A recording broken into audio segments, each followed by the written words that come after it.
अस्सलाम वालेकुम एवरीवन।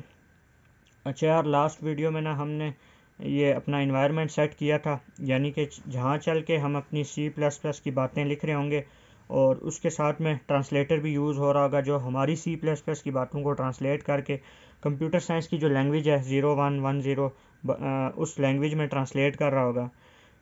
मैं आपको रिकमेंड करना चाहूँगा कि अगर उसमें ना हमने बहुत सारी बेसिक्स चीज़ें भी डिस्कस की थी। मैं आपको ये रिकमेंड करना चाहूँगा कि प्लेलिस्ट को एक्सेस करते हुए इन वीडियोस की तरफ आएँ, ताकि हर जो वीडियो है ना वो पिछली वीडियो के साथ कनेक्टेड है, ताकि हर चीज़ आपको समझ आए।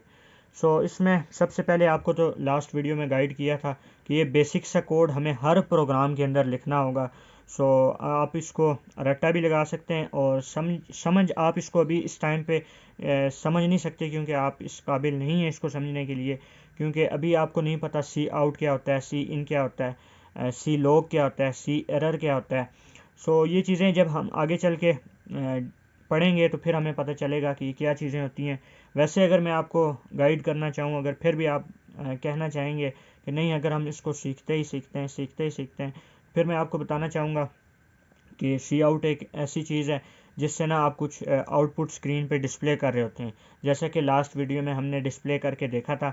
आज आगे चल के मैं उसको और भी डिफ़ाइन करूँगा और इसके अलावा हम एक न्यू टॉपिक पे स्टार्ट करेंगे। सबसे पहले हम इस अपनी पिछली जो हमारी वीडियो में जो हमने सी आउट की स्टेटमेंट वगैरह लिखी थी, वहाँ पे जो स्टेटमेंट लिखी थी उसको ज़रा अच्छे से देख रहे होंगे, उसमें कुछ और न्यू चीज़ें ऐड करके देख रहे होंगे। यार, ये जो इनपुट आउटपुट स्ट्रीम है ना, ये अलहदा से एक फ़ाइल है, लास्ट टाइम आपको बताई भी थी। चलें आज फिर मैं बताता हूँ कि कौन सी फ़ाइल है। ये इनपुट आउटपुट स्ट्रीम की ना फाइल्स होती हैं, उनको यहाँ पे हम इंक्लूड करते हैं। और क्यों इंक्लूड करते हैं? वो इसलिए इंक्लूड करते हैं क्योंकि हमारी जो सी आउट है, सी इन है, उसका वर्क या उसकी डेफिनेशन कंपाइलर को पहले प्री डिफ़ाइन की जाती है, क्योंकि कंपाइलर को तो नहीं पता सी आउट क्या चीज़ है, सी इन क्या चीज़ है। वो पहले से ना साइंटिस्ट लोग जो हैं, जो ये लैंग्वेजेस वगैरह बनाते हैं, लिखते हैं, वो पहले से कंपाइलर को बताते हैं, डिफ़ाइन करते हैं। मैं आपको बताता हूँ यार, ये जो हमारा डेव सी प्लस प्लस का सॉफ्टवेयर है ना, ये इसके अगर हम लोकेशन पे चलें, जहाँ पे ये ओपन फाइल लोकेशन, तो वहाँ पे चल के हम अपनी देख सकते हैं ये फाइल्स। यहाँ हम अपनी ख़ुद की फ़ाइल्स भी जो हैं वो बना सकते हैं। ख़ुद की फ़ाइल्स बना के, ख़ुद जो हम अपनी लैंग्वेज बना के, ख़ुद अपनी लैंग्वेज से जो वर्क करवाना चाहें वो बना के हम लोग यहाँ पे लगा सकते हैं। यार, ये मैं फ़ाइल खोल के आपको बताता हूँ। ऐसे बहुत सारी फ़ाइल्स यहाँ पे क्रिएटेड हैं पहले से। ये बड़े बड़े जो कंप्यूटर साइंटिस्ट हैं उन लोगों ने क्रिएट की होती हैं। तो हम जो है हमने तो बस सी आउट को यूज़ करना होता है कि यार सी आउट क्या चीज़ है, और उन्होंने इसको डिफ़ाइन किया। इस पर बड़ी मेहनत, देखें कितने बड़े बड़े कोड्स हैं। ये कोड आगे चल के हम भी लिख सकते हैं जब हम इसकी अच्छे से प्रैक्टिस कर चुके हुए होंगे। अभी हम अपने कोड पे चलते हैं, और वहाँ पे ना उसमें क्लासेस भी यूज़ हो रही होती हैं। उन क्लासेस के ये ऑब्जेक्ट्स वगैरह हैं, और आपको बताया था कि जो भी हम अपना कोड लिखेंगे वो जस्ट इन मेन फंक्शन के अंदर हम लोग लिख रहे होंगे। यार, मेन फंक्शन से बाहर भी लिख सकते हैं, लेकिन वो मैं आगे चल के जब हम अगले टॉपिक पे जाएंगे, वक्त आने में सब कुछ बताऊँगा। यार, जैसा कि लास्ट टाइम हमने डिस्कस किया था कि सी आउट एक ऐसी चीज़ है जिसको ना हम अपनी स्क्रीन पे कुछ ऐसी एप्लीकेशन बनाने के लिए यूज़ कर रहे होते हैं, जिससे जिस एप्लीकेशन की स्पेसिफिकेशन ये है कि वो एप्लीकेशन कुछ आउटपुट स्क्रीन पे डिस्प्ले कर रही होती है। जैसा कि मैं अपना नेम डिस्प्ले करता हूँ, ZEESHAN, ज़ीशान। ये मैंने अपना नेम जो है वो डिस्प्ले करना चाह रहा हूँ अपनी आउटपुट स्क्रीन पे। इसके लिए मुझे ये जो मैंने कोड लिखा है 9 लाइंस का कोड, इसको सेव करना होगा। इसको मैं डेस्कटॉप पे चल के मैंने एक यहाँ पे CPP ऑन रफ वर्क के नाम से एक फ़ोल्डर बनाया। इस फोल्डर के अंदर मैं इसको सेव कर रहा हूँ। इसका नाम मैं रखूँगा सी आउट, रख देता हूँ इसके नाम। ये सेव हो गया। अब हम इसको कंपाइल एंड रन करेंगे तो हमारी एप्लीकेशन एक बन जाएगी, अपना खुद का एक सॉफ्टवेयर बन जाएगा, जिस सॉफ्टवेयर का काम है कि वो आउटपुट स्क्रीन पे ज़ीशान डिस्प्ले करे। ऐसे आप लोग बहुत सारे सॉफ्टवेयर बना सकते हो, व्हाट्सएप जैसे, यूट्यूब जैसे, ट्विटर जैसे, लेकिन उसके लिए जो है लैंग्वेज को सीखना होगा। सो अभी हमने एक छोटा सा सॉफ्टवेयर बनाया जिसका काम है जस्ट आउटपुट स्क्रीन पे कुछ डिस्प्ले करना। सो यार ये मैं आपको बता भी देता हूँ कि वाकई में ये एक सॉफ्टवेयर बन चुका है, एक एप्लीकेशन बन चुकी है। ऐसे ही मैं नहीं कह रहा, इसकी प्रॉपर्टीज़ से चल के मैं आपको दिखाता हूँ। ये देखें, ये सी आउट की जो हमने कोड लिखा है ये वो वाली फ़ाइल है, और जो हमारी एप्लीकेशन क्रिएट हुई है अभी वो ये है। और इसकी प्रॉपर्टीज़ में चल के मैं आपको बताता हूँ। ये देखें, एप्लीकेशन EXE इसकी एक्सटेंशन है। किसी भी फ़ाइल की एक्सटेंशन होती है, PDF की भी, हर फाइल की अलग से एक्सटेंशन होती है। सो यार ये आज ना हमने सी आउट को देखा। अभी इसमें सी आउट में कुछ और चीज़ें वो भी चल के देखते हैं। जैसा कि अब मैं अगर अपना पूरा नाम डिस्प्ले करना चाहूँ तो ऐसे नेक्स्ट लाइन में मैं पूरा नाम भी डिस्प्ले कर सकता हूँ। देखें आप, एप्लीकेशन जो है वो अपडेट हो चुकी है, वहीं पे मेरा जो नाम है अहमद आ रहा है। अगर मैं इनके बीच में स्पेस भी देना चाहूँ, जैसे कि फ़र्स्ट एंड सेकंड नेम में स्पेस अक्सर औकात होती है, सो यहाँ पे जस्ट मुझे एक स्पेस देनी होगी। सो अब इसको कंपाइल एंड रन करते हैं। देखें स्पेस जो है बीच में आ गई। और अब हम ऐसा करते हैं कि ये देखें ना, 2 लाइन का कोड है। हम जो है अपनी कोडिंग में ना हर चीज़ को शॉर्ट करने की कोशिश करेंगे, हर चीज़ को शॉर्ट करने की कोशिश करेंगे। सो हम क्यों ना ऐसा करें कि इस 2 लाइन के कोड को 1 लाइन का कोड बना दें। अगर हम अपने इस कोडिंग जर्नी में ना हर चीज़ को शॉर्ट करने की कोशिश करेंगे तो हमारे लिए बहुत अच्छा है। ये चीज़ अपने जहन में रखनी है, सही है। हर चीज़ को यहाँ पे आपने शॉर्ट करने की कोशिश करना है। अगर जितना चीज़ों को लॉन्ग करोगे तो इतना आपके लिए बाद में डिस्टर्बेंस क्रिएट होगी। सो यार यहाँ पे ना एक ही लाइन में बहुत सारी चीज़ों को डिस्प्ले करने के लिए ना बस हमें शुरू में जो फर्स्ट है वहाँ पे उसको बताना होता है कि हम इस पूरी लाइन को सी आउट करना चाह रहे हैं। और लाइंस में जो कंटेंट है उसको अलग करने के लिए ना हम ये इंसर्शन ऑपरेटर यूज़ कर रहे होते हैं ये। और देखें अब 2 लाइनों का काम जो है हमने एक लाइन में कर दिया है। एज़ इट इज़ जैसे पहले हो रहा था, एज़ इट इज़ ये अभी भी वैसे ही हो रहा होगा, ये देख सकते हैं आप। और यार एक और चीज़ मैं हाईलाइट करना चाहूँगा, अगर तो आप लाइन ब्रेक करना चाहते हैं, यानी कि ज़िशान एक लाइन में आए और अहमद एक लाइन में आए, तो इसके लिए ना यहाँ पे \n हम यूज़ करते हैं इन इन्वर्टेड कोमास के अंदर। इन्वर्टेड कोमास के अंदर हमें \n अगर यूज़ करते हैं तो हमारी लाइन जो है वो ब्रेक हो जाएगी। जो हमारा अहमद है वो न्यू लाइन में आ रहा होगा, सही है। और इसके अलावा लाइन ब्रेक करने के लिए हमारे पास एक और मेथड भी है। अगर कोई ऐसी सिचुएशन है कि हम आगे चल के वो सिचुएशन आप देखने वाले हैं कि हम इन इन्वर्टेड कोमास को यूज़ नहीं कर रहे, आज की वीडियो में वो सिचुएशन आप देखने वाले हैं। अगर हम ये इन्वर्टेड कोमास यूज़ नहीं कर रहे फिर हम लाइन ब्रेक कैसे करेंगे। सो उसके लिए इसी तरह लेस देन के ऑपरेटर को यूज़ करते हुए एंड एल यहाँ पे हम लिख रहे होंगे। एंड एल ये भी एक कीवर्ड है, सही है। या आप लोगों ने कीवर्ड्स वगैरह याद करने देखने में, आगे इनकी लिस्ट आपको प्रोवाइड कर दूंगा। सो यार अभी भी वही काम हो रहा होगा, हमारा अहमद जो है वो लाइन ब्रेक करके आ रहा है।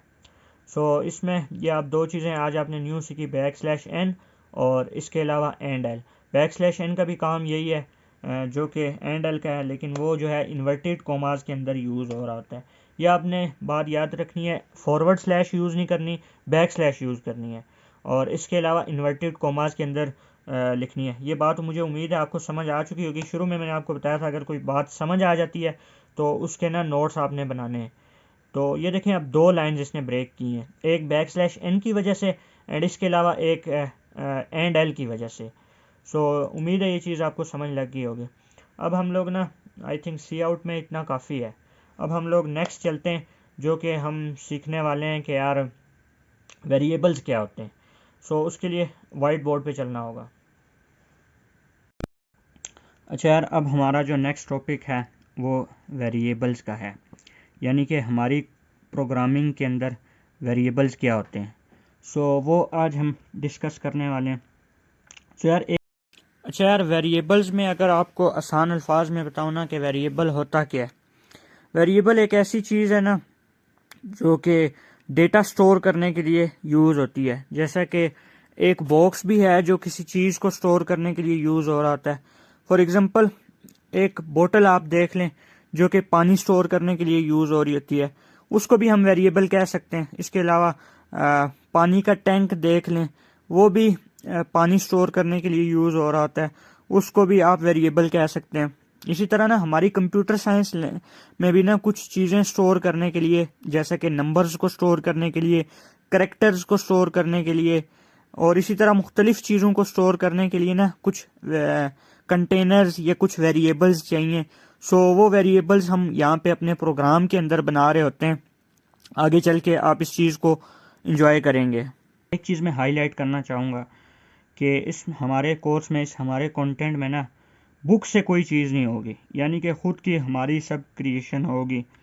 मैं ऐसे एज्यूम करता हूँ कि इंशाल्लाह हम इतना बेसिक लेवल से ये कोर्स स्टार्ट करने वाले हैं। बुक्स में आप अगर देखेंगे ना तो चीज़ें ज़रा डिफ़िकल्ट होंगी, लेकिन हम अपनी ख़ुद की क्रिएशन करेंगे, ख़ुद के जो है वो आसान लैंग्वेज में अपनी ऑडियंस को जो है वो समझा रहे होंगे। सो मे बी ये वेरिएबल्स की स्पेलिंग भी सही ना हो, लेकिन मैं ऐसे उम्मीद करता हूँ कि जिस दिन हमारे इस कोर्स की लास्ट वीडियो होगी ना, आगे चल के हम प्रोजेक्ट्स भी डिज़ाइन कर रहे होंगे। लेकिन प्रोजेक्ट से पहले हमारी मुझे ऐसे लगता है कि कमेंट सेक्शन में मुझे आपके ऐसे कमेंट देखने को मिलेंगे कि हम एक बेसिक लेवल के जो है वो प्रोग्रामर बन चुके हैं। इंशाल्लाह मुझे उम्मीद है कि आप लोग खुद का एक प्रोजेक्ट जो है वो डिज़ाइन कर रहे होंगे, जैसा कि लास्ट टाइम हमने अपना बैंकिंग का प्रोजेक्ट बनाया था, जो कि इससे चैनल पे अपलोडेड भी है। बड़ा अच्छा वो प्रोजेक्ट बना था। इससे भी अच्छे अच्छे इंशाल्लाह हम लोग जो है वो प्रोजेक्ट डिज़ाइन कर रहे होंगे जब हम इस लेवल की प्रोग्रामिंग सीख चुके होंगे। तो यार मैं ये डिस्कस करना चाहता, आप लोग स्पेलिंग वगैरह ना देखिएगा, इंशाल्लाह मैं आपको सिखा दूंगा। और यार सबसे पहले तो मैं आपको एक एग्जांपल से समझाने की कोशिश करूंगा कि वेरिएबल्स होता क्या है। सो इसके लिए मेरे जहन में एक बहुत अच्छी एग्जांपल इस टाइम पे आ रही है। मुझे उम्मीद है कि वो एग्जांपल आप लोगों को भी ज़रूर पसंद आएगी। लेट्स अज्यूम मैं चला जाता हूँ नादरा ऑफिस अपना CNIC बनाने के लिए। तो वहाँ पे नादरा ऑफिस में जो नादरा ऑफिसर बैठा होगा, वो सबसे पहले आई थिंक मे भी ऐसा हो सकता है कि वो मुझसे मेरा नेम डिमांड करे कि यार आपका नेम क्या है। सो मैं उसको अपना नेम बताऊँगा कि ये मेरा नेम है। एंड इसके अलावा शायद वो मुझसे मेरी एज भी पूछ ले कि यार आपकी एज क्या है। सो मैं उसको अपनी एज भी प्रोवाइड कर दूंगा। क्या है ये 2023 है, 20.7 उसको मैं अपनी एज बता दूंगा।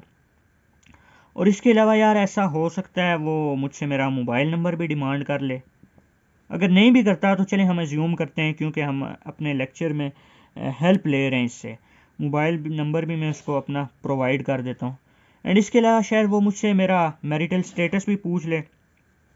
सो उसको मैं अपना स्टेटस भी बता दूंगा, मैं अनमैरिड हूँ फ़िलहाल, तो इसको मैं नो से कहूँगा। और यहाँ पे ना हम कंप्यूटर साइंस में बात कर रहे हैं, तो हम कंप्यूटर साइंस की लैंग्वेज में यहाँ पे बताएंगे उसे कि नो को कंप्यूटर साइंस की लैंग्वेज में 0 से किया जाता है और येस को 1 से। सही है, ये कुछ थोड़ा सा मेरा डेटा हो गया जो कि वो मुझसे डिमांड करे कि अपनी डेटाबेस के अंदर रख रहा होगा और उसको मैं प्रोवाइड कर रहा हूँ। सही है। सो यार ये मेरा डेटा है। आप मेरे डेटे के अंदर ना देख सकते हो कि मेरा नेम जो है वो किसी और डेटा टाइप का है, लेकिन इसमें करेक्टर्स हैं, ये कलेक्शन ऑफ करेक्टर्स है। और इसके अलावा मेरी एज किसी और डेटा टाइप की है। और ये यानी कि यहाँ पे डेटा टाइप्स का चक्कर है कि डेटा हमारा जो आगे इसमें मुख्तलिफ डेटा टाइप्स हमें देखने को मिलेंगी, यानी कि कलेक्शन ऑफ करेक्टर्स भी हमें देखने को मिलेंगे, एक्सेट्रा एक्सेट्रा।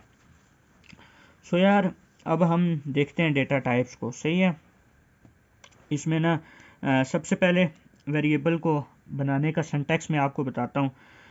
एक और एग्जांपल मैं आपको देना चाहूँगा कि यार अगर मैं आपको कहता हूँ कि जाओ बाज़ार से दूध ले आओ, तो आप जाओगे दूध लेने के लिए, मे भी हो सकता है आप घर से एक बोतल ले जाओ जिसके अंदर आप दूध ले के आओगे। लेकिन अगर मैं आपको कहता हूँ कि मिसाल के तौर पे ये मेरे सामने लैपटॉप पड़ा है, ये मैं आपको देता हूँ कि यार ले जाओ अपने घर। सो आप शायद जाते हुए सबसे पहले बाज़ार से इसके लिए ना बैग ले रहे हों कि यार बैग के अंदर रखूँगा। ऐसा तो नहीं है आप बाज़ार से जाते हुए इसके लिए बोतल ले रहे हों कि बोतल के अंदर रखूँगा, नहीं ऐसा नहीं है। यानी कि जिस टाइप का डेटा होगा आप उसके लिए कंटेनर भी वैसे ही रख रहे होंगे। लेट्स अज्यूम आप बाज़ार से डॉग ले जाते हो या कुत्ता घर में पालतू कुत्ता रखने के लिए ले जाते हो। सो यार आप घर पहुंचते साथ ही उसको एक जगह में भी बांधोगे। मुझे तो इन चीज़ों से बड़ा डर लगता है, मुझे तो मुर्गी से भी डर लगता है। आप सबसे पहले जाके शायद उसको बांधो घर के बाहर, और फिर उसके लिए छोटा सा एक घर से थोड़ा सा दूर उसके लिए घर बनाओ, यानी कि उसके लिए आप एक घर से दूर एक छोटा सा घर बनाओगे, सही है। लेट्स अज्यूम आप चूज़ा ले जाते हो, सो उसको भी आप घर लेके जाओगे, उसके लिए आपको उसको बांधना नहीं पड़ेगा, उसके लिए उसका घर नहीं बनाना पड़ेगा। शायद बाज़ार से ही जाते हुए आप छोटा सा कार्टन ले जाओ और उस कार्टन के अंदर उसको रख रहे हो, यानी कि जिस टाइप का डेटा होगा उसका घर, उसका वेरिएबल, उसका कंटेनर, उसका बॉक्स भी उसी टाइप का होगा, सही है। यही सीन है यार हमारी कंप्यूटर साइंस में, यानी कि हमारे पास अगर एक ऐसा डेटा है जिसको हमने रखना है, और वो कैसा डेटा है, वो समझ लें करेक्टर, कुछ करेक्टर्स हैं, तो उसके लिए हम ना करेक्टर टाइप का वेरिएबल बना रहे होंगे। और अगर कुछ ऐसा डेटा है कि वो नंबर्स हैं, तो हम नंबर्स टाइप का जो है वो कंटेनर या वेरिएबल बना रहे होंगे। सो वेरिएबल बनाने का तरीकाकार क्या है, सिंटैक्स क्या है, सिंटैक्स मैं आपको बता देता हूँ। SYNTAX वेरिएबल बनाने का सिंटैक्स जो है, सबसे पहले तो आप उसकी डेटा टाइप बताते हो कि यार कौन सी डेटा टाइप, सबसे पहले आप डेटा टाइप बताते हो कि कौन से टाइप का डेटा है, कौन से टाइप का हम कंटेनर बनाने जा रहे हैं। एंड इसके अलावा मोस्ट इंपॉर्टेंट थिंग, उसका आप आगे ना उसका जो घर बनाते हो, कुत्ते का घर बनाते हो, चूज़े का घर बनाते हो, लैपटॉप के लिए जो आप बैग खरीद के जा रहे हो, उसका नेम आप बता रहे होते हो। सो हम अगर ना थोड़ी सी ऑफिशियल अगर चले जाएं, तो हम नेम नहीं, यहाँ पे आइडेंटिफायर कह रहे होते हैं, यानी कि इंटरव्यू में और इसके अलावा पेपर में आइडेंटिफायर होगा, वर्ड यूज़ होगा आइडेंटिफायर। लेकिन हम अगर अपनी आसान ज़ुबान में देखना चाहें, मैं आसान ज़ुबान इसलिए यूज़ कर रहा हूँ क्योंकि मेरे सामने 5th क्लास की ऑडियंस है, मैं अपनी 5th क्लास की ऑडियंस को टारगेट कर रहा हूँ। सो यहाँ पे ना मैं नेम का वर्ड यूज़ करूँगा। और अगर पेपर में आपसे पूछ लेता है कि ये डेटा टाइप के अंदर ये जो आगे चीज़ लिखी है ये क्या है, तो आपको वहाँ पे आइडेंटिफायर पे टिक मार करना होगा, यानी कि हम कंप्यूटर साइंस की ऑफिशियल लैंग्वेज में इसको आइडेंटिफायर कह रहे होते हैं। आइडेंटिफायर, ये डेटा टाइप है, ये आइडेंटिफायर है। और अगर आसान अल्फाज में मैं बात करूँ तो ये डेटा टाइप है और ये वेरिएबल का नेम है, सही है। ये हमारा सिंटैक्स है, बीच में थोड़ी सी स्पेस आपको छोड़नी होगी, सही है। और सबसे पहले डेटा टाइप मुझे बतानी होगी कि कौन सी डेटा टाइप का है। अच्छा यार, अब मैं ना अपनी मिसाल के तौर पे एज स्टोर करना चाह रहा हूँ। सो मेरी एज वहाँ पे मैंने अपने डेटे में क्या बताई थी, 20.7। सो उसके लिए ना मुझे फ्लोट डेटा टाइप का एक वो बनाना होगा वेरिएबल। अब फ्लोट क्या होता है, फ्लोट एक ऐसी चीज़ होती है जैसा कि नंबर होते हैं ना 12, जैसे कि 12 एक नंबर है, इसके आगे अगर पॉइंट्स वाली जो नंबर हैं वो भी आप मिलाना चाहते हैं, यानी 12.5, तो ये एक फ्लोट डेटा टाइप होगी, सही है। सो यहाँ पे मैं अपनी एज बताने के लिए भी फ्लोट डेटा टाइप का एक वेरिएबल बना रहा हूँ, FLOAT फ्लोट, और साथ में उसका नेम रख रहा हूँ। अब नेम मेरी मर्ज़ी में जो रखूँ, लेकिन इसके लिए मेरे पास कुछ रिस्ट्रिक्शंस हैं, और वो रिस्ट्रिक्शंस ये हैं कि यार हमारी C++ लैंग्वेज में ना कुछ चीज़ें पहले से प्री डिफ़ाइन है, जैसा कि आपको बताया कि उनकी डेफिनेशन जो है पहले से इस सॉफ्टवेयर के अंदर ना लाइब्रेरीज़ की शक्ल में लिखी गई है।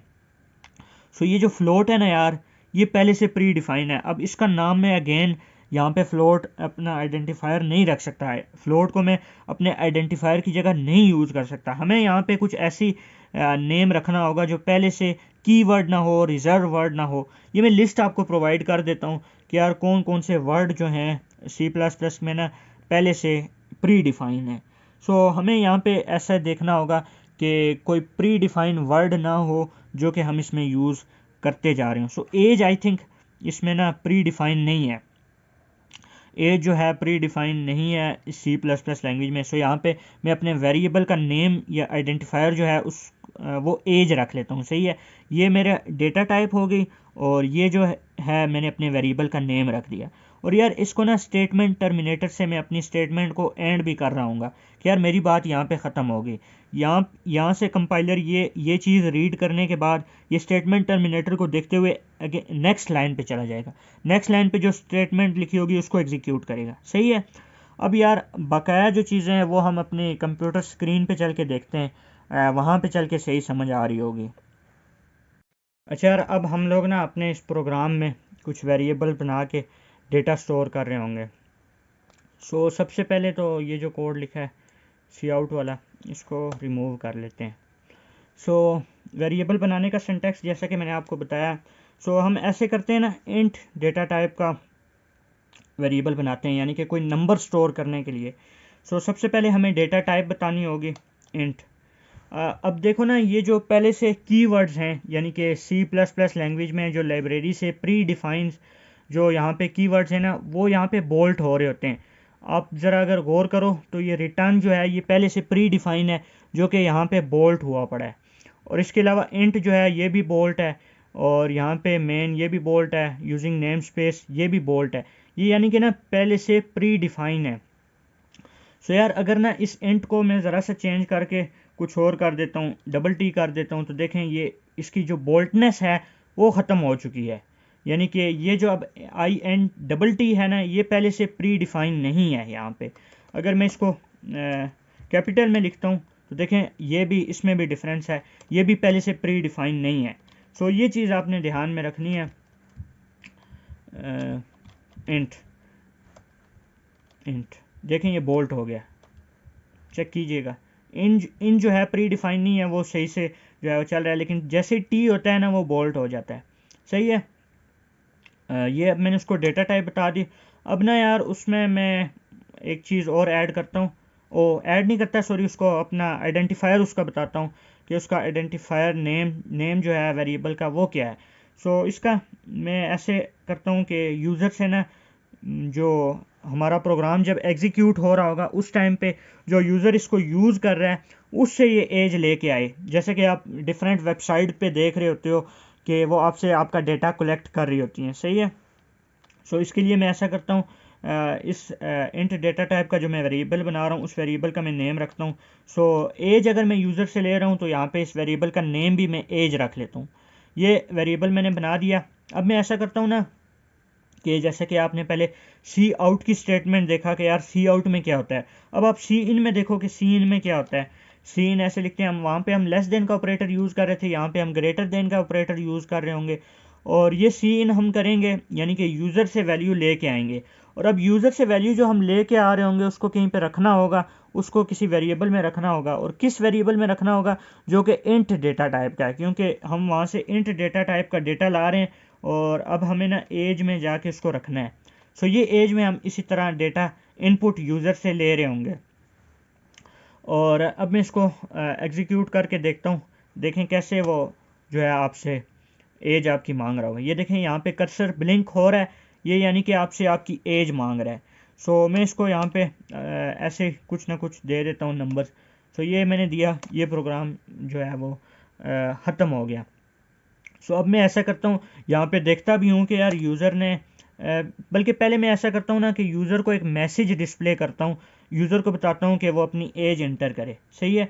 सो उसके लिए मुझे सी आउट का कीवर्ड यूज़ करते हुए ऐसा करना होगा, सी आउट लेस देन। और यहाँ पे एक और चीज़ मैं हाईलाइट करना चाहूँगा, चलें पहले अभी आगे चल के मैं हाईलाइट करता हूँ। सी आउट, यहाँ पे मैं यूज़र को ये मैसेज डिस्प्ले कर रहा हूँ कि प्लीज़ इंटर योर एज। ये यूज़र को मैंने मैसेज डिस्प्ले कर दिया। चलें ये भी आगे चल के बताता हूँ। एक और चीज़ बताना चाह रहा था, आगे चल के बताता हूँ, क्योंकि हर चीज़ का जो है ना एक वक्त होता है, हर चीज़ एक वक्त पे बताई जाती है। सो ये यूज़र को मैसेज डिस्प्ले होगा, यूज़र जो है वो एज इंटर करेगा, वो इस डेटा टाइप के अंदर आ जाएगी सी इन हम जब करेंगे तो। और फिर अब मैं देखना भी चाहता हूँ कि यार यूज़र ने क्या इंटर किया। यूज़र की एज में अगर यूज़र को बता भी देता हूँ कि आपने ये एज जो है वो इंटर की। सो इसके लिए मुझे सी आउट ही करना होगा, क्योंकि यूज़र को मैं कुछ दे रहा हूँ, कुछ बता रहा हूँ। सो यानी कि इस अपने प्रोग्राम से कोई चीज़ बाहर की तरफ आउट कर रहा हूँ, ऐसे भी आप एज्यूम कर सकते हैं। सी आउट लेस देन, उसको पहले मैं मैसेज शो करता हूँ कि you inter your your age, जो यूज़र ने एज एंटर की। सबसे पहले ये मैसेज उसको डिस्प्ले होगा। और इसके अलावा इसी एक ही लाइन में मैं और भी साथ कुछ जो है वो इसी एक कोड को यूज़ करते हुए, सी आउट की एक कीवर्ड को यूज़ करते हुए साथ में उसको उसकी एज भी बता रहा हूँ।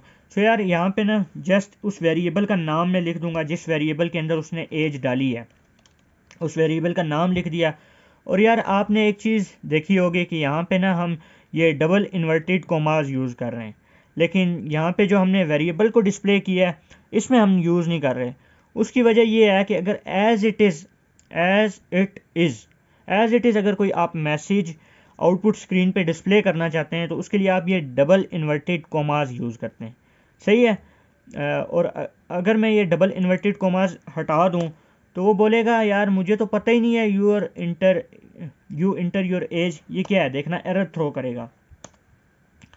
देखा, you was not declare in this scope, यानी वो तो यू को जानता ही नहीं है यू क्या है। तो उसको मुझे बताना होगा कि तुम जानने की कोशिश ना करो यू क्या है, बस तुम एज इट इज़ इसको जो है वो आउटपुट स्क्रीन पे जो है वो डिस्प्ले कर दो। सही है। तो इसके लिए मुझे यहाँ पे डबल इन्वर्टेड कोमास देने होंगे। मुझे उम्मीद है आप लोगों को पता चल गया होगा कि डबल इन्वर्टेड कोमा का काम या मकसद क्या है। सो ये एज जो है ना, इसको वो जानता है यहाँ पे एज जो है वो इंट डेटा टाइप का एक वेरिएबल है।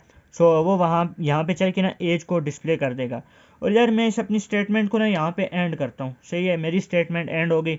बस इसके बाद जो है आगे नीचे कोई लाइन ऑफ कोड नहीं है, यानी नीचे कुछ नहीं है, तो रिटर्न ज़ीरो है, यानी कि प्रोग्राम ख़त्म हो जाएगा। रिटर्न ज़ीरो से जो है ना वो प्रोग्राम ख़त्म हो जाएगा। इसको मैं एग्जीक्यूट करके देखते हैं ये कैसी एप्लीकेशन बनी है और इस एप्लीकेशन का काम क्या है। और यार ये एक ऐसी एप्लीकेशन बन चुकी है जो कि मुझसे मेरी एज डिमांड कर रही है कि यार तुम्हारी मेहरबानी तुम अपनी एज बताओ प्लीज़ से, वो रिक्वेस्ट कर रही है। सही है।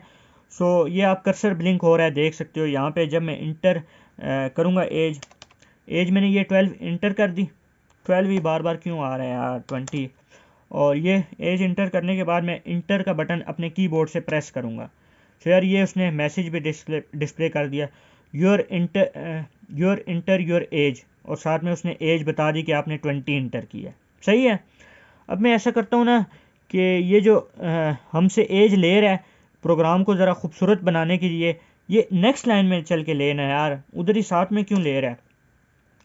सो इसके लिए हमें यहाँ पे इस लाइन को ना ब्रेक करना होगा, जैसा कि आपने पढ़ा हुआ है। लेस देन से भी कर सकते हैं, और इसके अलावा यहाँ से भी \n को यूज़ करते हुए भी, और इसके अलावा एल को भी यूज़ करते हुए हम लाइन को ब्रेक कर सकते हैं। सो देखिए अब वो नेक्स्ट लाइन में चल के ले रहा है, नेक्स्ट लाइन में वो मुझसे डिमांड कर रहा है। सो यहाँ पे मैं इसको अगेन उसी तरह प्रोवाइड कर देता हूँ। और यार इसी तरह ना प्रोग्राम को ज़रा खूबसूरत बनाने के लिए अगर समझ सही आए तो यहाँ पे मैं अगर एक स्पेस भी दे देता हूँ, अब ज़्यादा खूबसूरत होगा। ऐसे आप खूबसूरती जो है ख़ुद अपने प्रोग्राम के अंदर डिफ़ाइन कर सकते हैं। सो ये मैंने एज इंटर की और इस तरह इसने वापस मुझे बता दिया कि यू इंटर योर एज। ये सही है। और इसमें क्या चीज़ होगी नेक्स्ट, इसी तरह ना अगर वो मुझसे नेम डिमांड करता है, प्लीज़ इंटर योर नेम,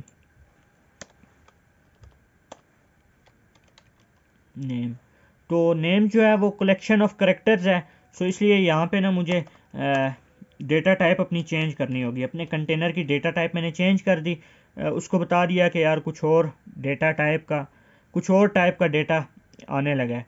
सो इसका नेम भी अगर मैं चेंज ना करूँ तो कोई मसला नहीं है, चलें नेम इसका चेंज नहीं करते। सही है। और इसी तरह जो वहाँ से नेम आ रहा होगा वो एज नाम के वेरिएबल के अंदर आ रहा होगा।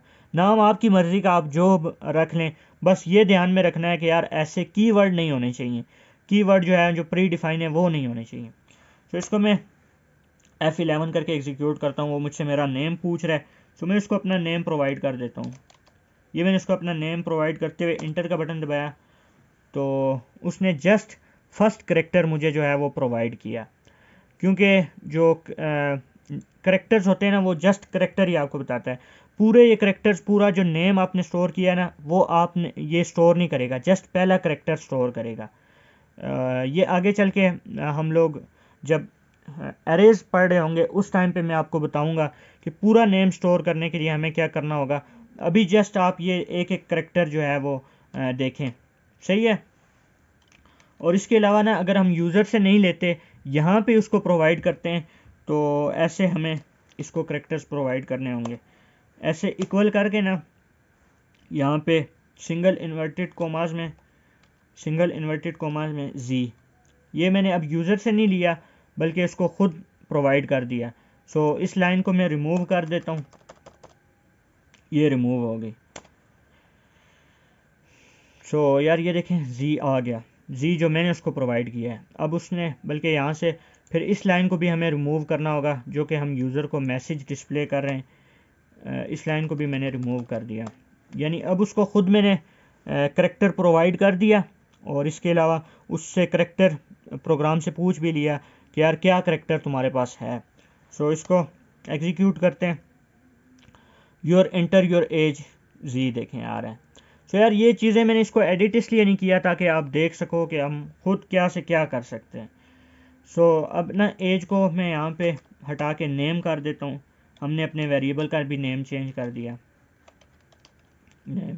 सो यहाँ पे डिस्प्ले करने के लिए ना अब अगर मैं इसको इसी तरह एग्जीक्यूट करता हूँ तो वो बोलेगा एज का मुझे नहीं पता यार, एज क्या चीज़ है, age was not declare in the scope.